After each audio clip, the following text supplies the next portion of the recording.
Hey everyone, so today we are going to talk about the movie that suddenly every movie reviewer and even your cousin who only watches Marvel is raving about.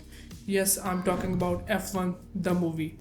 Now, I'll be honest with you, I'm not someone who watches every movie that drop in a year, but every once in a while there's a movie that it feels like that it will fall under Martin Scorsese's cinema. Now, the hype around the movie was crazy.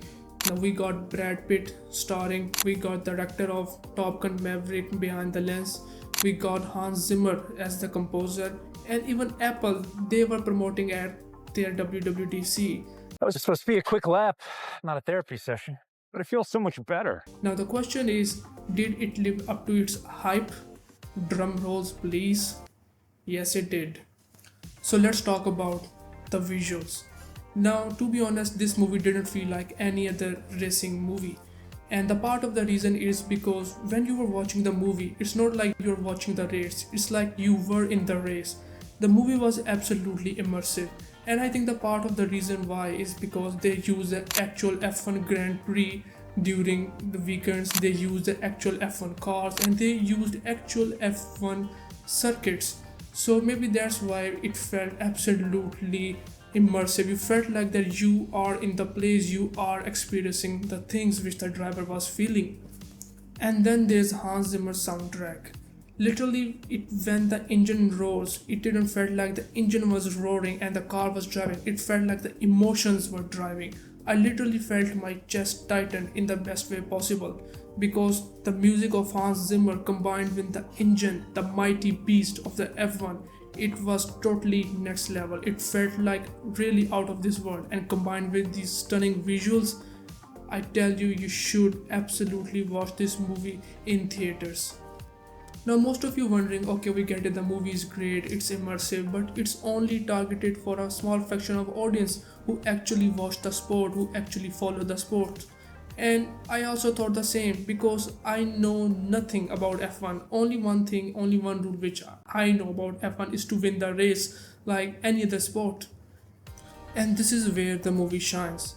Instead of assuming that you don't know the sport and drop the bunch of F1 information over you, or assuming that you already know the sport, the movie explains the things as the story unfolds. Like you learn the stakes naturally through character progression and the character decisions. I think it was the best way possible to engage the people who don't even watch the F1 or do watch the F1 mutually together. It handled so smoothly that I never felt like the entire time that I was being taught by an old grumpy teacher about F1. Instead, it felt like that I was being taught by a cool mentor during mid action scenes. To me, it was the sweet spot, even for the F1 fans and even for those who don't know anything about the F1. Now, let's talk about the story without spoilers. It's a classic underdog story which we have all watched and loved many times. Brad Pitt plays Sonny, who's a retired legend, has brought back to help the struggling team and mentor the rising rookie. When I first heard about the premise, I felt like, this sounds more like another racing movie, which was Ford versus Ferrari, which released in back in 2019. And I thought that, you know what, it might be a cheap knockoff, but it wasn't, thank God. The Ford vs Ferrari was American pride, 1960s, and tension, whereas this felt more like global, latest, and to be honest, a little more personal. The emotional moments were well earned. There was the layered tension between old school wisdom and the new age ambition.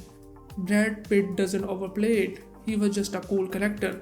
But even though he didn't say anything in the scene, you can feel the weight of his presence. I think the movie done it brilliantly. It was subtle, but it hits. Now, for the F1 fans who follow the sport and watch the sport wholeheartedly, there are some places in the movie which you will feel like, was it necessary? Because in some places the movie did exceed the reality. They did make things more dramatic, they did make things more fictionalized. But I guess it's okay because at the end of the day, it's a movie, it's not a documentary, and they want to engage everyone, the people who watch the F1 and the people who don't. So I think it was the mix of both worlds because the movie perfectly captures both obsession and the emotions of the character, and as an audience you feel the tension in every scene. So here's the final verdict: whether you are a seasoned F1 fan or whether you know nothing about F1, just one thing that you have to win the race at the end, I think the movie delivers. The movie looks absolutely incredible visually. The score by Hans Zimmer and the sound effects of the engine roars. It's not just about driving the cars, it was about driving the emotions. So I think that you should absolutely watch the movie, and if you are watching it, please watch in IMAX, and if you cannot watch in IMAX, please at least watch it in cinema, because this movie is something which has to be experienced, not watched. And I think the screens of laptops and mobile screens won't do justice to it. And if I did a compelling job to make you watch the movie in theaters, consider subscribing or maybe look at my other content. I hope that you will find it interesting, and I will see you in the next one. Peace.